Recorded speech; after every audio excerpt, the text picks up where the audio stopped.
All right, so now we're going to use the second method to prove the figure is a rectangle. All right, and so we're going to show that it has a right angle by using slope. So first we're going to use slope to prove this is a parallelogram, then we'll use slope to prove it is a rectangle.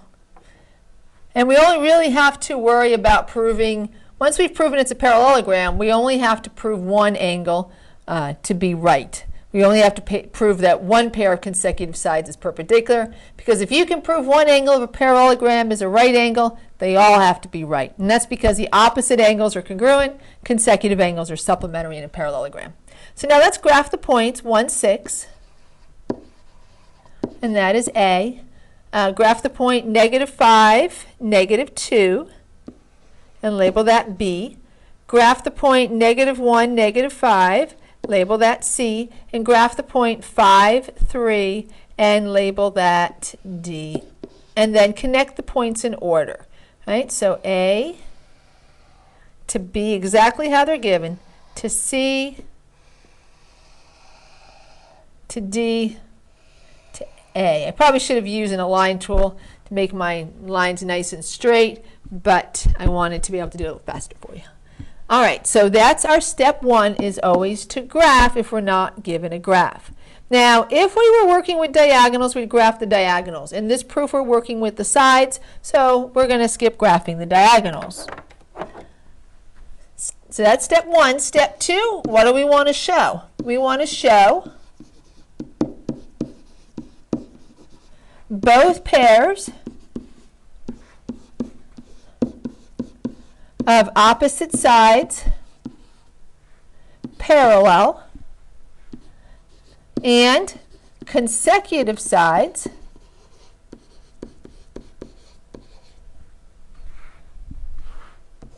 perpendicular. Right, that's our show. How are we going to show it? What formulas do we need? Right, so to prove that lines are parallel or perpendicular, we need the slope formula. And that is the only formula we need for this proof. So we have the difference in the y coordinates over the difference in the x coordinates. And it doesn't matter who's first, just be consistent. Same point first for y, same point for x. All right, so now we need our work. All right, so we're going to find the slope of, and that's going to go in order, A, B, B, C, C, D, and then D, A. All right, so AB, difference in the y, so that'd be 6 minus a -2 over 1 minus a -5. I don't know why there's a negative in there. That's not what I said. 1 minus a -5.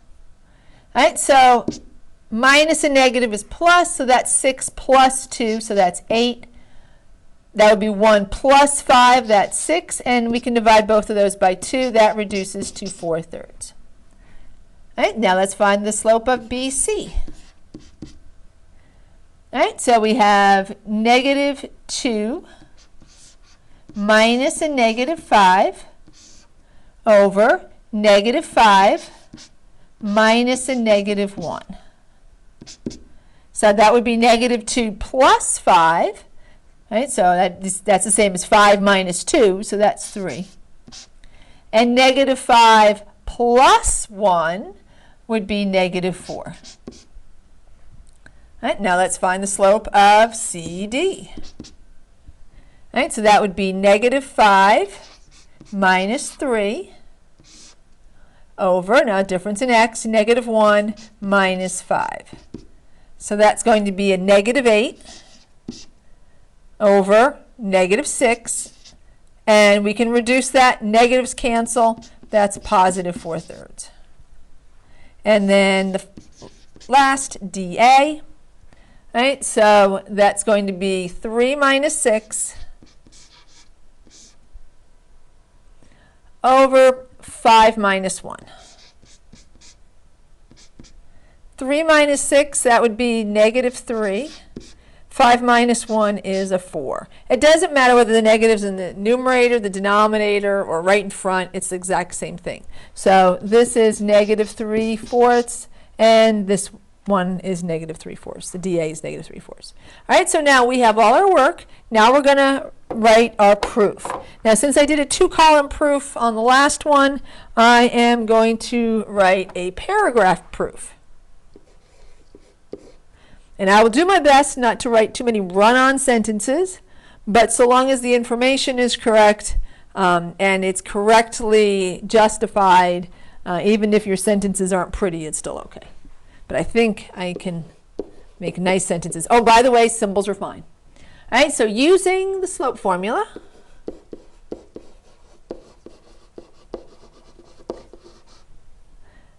and this is just a model, right? So all I'm doing is I'm writing the same things that I would write as if I were writing a 2-column proof, only I'm connecting them with sentences, with connecting words and making it sentences.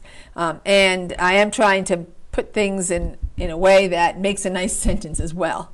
So using the slope formula, and is not as nice and concise, but still has all the information. So using the slope formula, AB and, this should have it's a line segment, AB and CD have a slope of 4/3.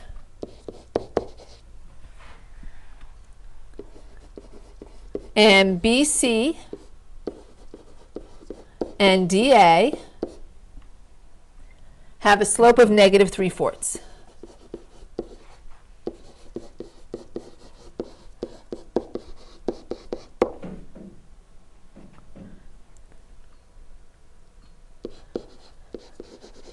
In the given figure, see, I got the given in there.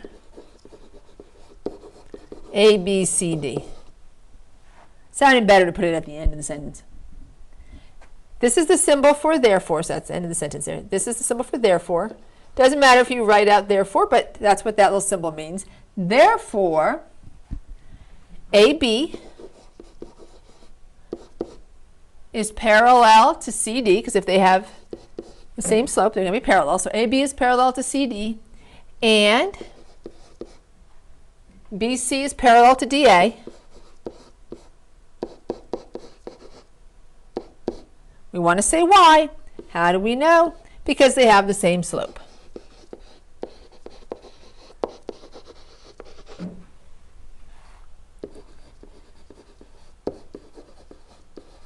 It's a good idea to, once you say the slope, say that the slopes are the same. Making ABCD a parallelogram. Why is it a parallelogram? This is the symbol for because. It's just like therefore, except upside down. Because both pairs, I'm going to abbreviate opposite sides, or I'm also going to abbreviate parallel. So now we've justified that it's a parallelogram. Now we've got to show that it's a rectangle because it has a right angle.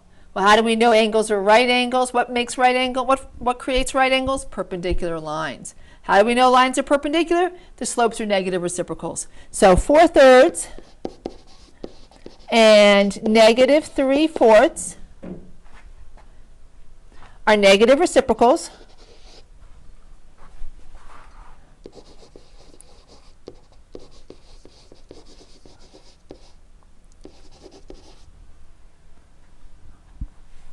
So consecutive, I'm going to abbreviate consecutive.